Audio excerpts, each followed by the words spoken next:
friends. Today we are going to cover a very important but a very basic concept in electricity and magnetism. We'll cover the relationship between electricity and magnetism, and in the process we'll also talk about how exactly cars move forward and reverse. The basic core principle or concept behind a wheel moving forward or reverse. So this is how it is. If you take a look at this fan, it's connected to a motor. This is a regular DC motor which can be operated by a battery. So let's connect it to a battery and see how it operates.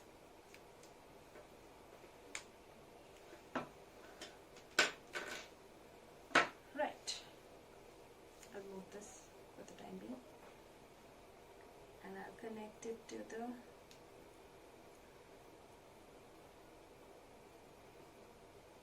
fan and see how it operates. Connecting it to a crocodile clip, and there. I'm bringing it closer so that you can see which direction the fan is moving in. If I switch the terminals of the battery, that means I connect the positive to this side of the motor.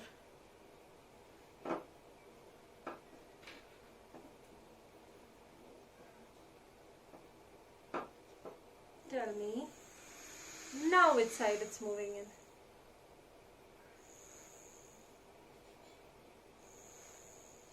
Is it moving in the opposite side? That's exactly what happens in a car. The basic core principle in a car is exactly like this, or in a wheel. Now I can't say in a car, but how a wheel can move reverse, this is the core principle behind it. I'll show you what exactly happens. Now we've got a compass over here, and what we're going to do is we're going to connect the battery to the voltmeter and see if the magnet actually moves. So then we'll know if we are generating a magnetic field around it, or if current has any ways of properties of building a magnetic field around it. So now it's showing that it's 8.7 volt. I move it and then I bring it back here. You saw that it moved in this direction. That's anti-clockwise where I am. So this is Fleming's left-hand rule. If the current is moving in this direction, because it's moving from positive to negative, if the current is moving in this direction, then this is the way the magnetic field will be. That means you just saw the compass move this way. So this is the way in which direction in which the magnetic field will be. And this is the direction of the thrust or the movement. That's always perpendicular to the field. So now let's turn this around and see what happens.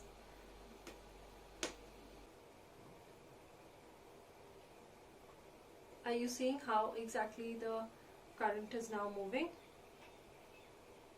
So all I needed to do was just change the direction of the battery, and the compass started moving in the opposite direction. This only goes to prove, as per Fleming's rule, that if the current is in this way, the magnetic field will be in this way, which will basically mean that the compass will move like this. And if I switch that over, that means that if the current starts moving like this, it will suddenly be something like this, which basically means it will be just the opposite. That the current will start, that the magnetic field will start moving like this if the current is moving in this way. So, so now with this, let's just open and see how this is applicable. Let's just open a motor and see how this is applicable to a fan and to wheels. Right? I opened this a little, and let's see. This is a DC motor as well. So let's just open and see. So what happens inside a DC motor is that this is an electromagnet. If you see the way the wire is coiled, the copper wire is coiled inside it, there are two magnets on the side of it. So when electric current passes through these lobes, you can see these terminals over here. Let me bring it closer to the screen. I don't know if I can focus it that well. So there are two metal strips over here, and when current passes through these, this starts rotating and the coil starts rotating, and then it starts behaving as a electromagnet, and these are already magnets on the poles. So what happens is that, you know, like poles repel each other and the magnet starts moving.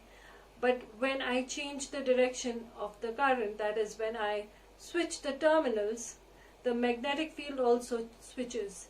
So instead of moving clockwise, it will start moving anti-clockwise. So that's what happens, and that's how wheels move forward and reverse. And we will use this principle in building a robotic car. I hope you've understood this to some extent and you also liked what you learned. I hope this brings you better clarity on how cars and motors operate. You can try this at home. If you have a simple DC motor, you can actually, in any of your toys, if you have a remote control car at home, you possibly have this inside the car. I'm not, advocating that you, actually I'm not asking you to open the car, but yeah, if you feel like and if your parents allow you to, maybe you could do that, and then you could see how wheels actually operate within the car. Great. Thank you.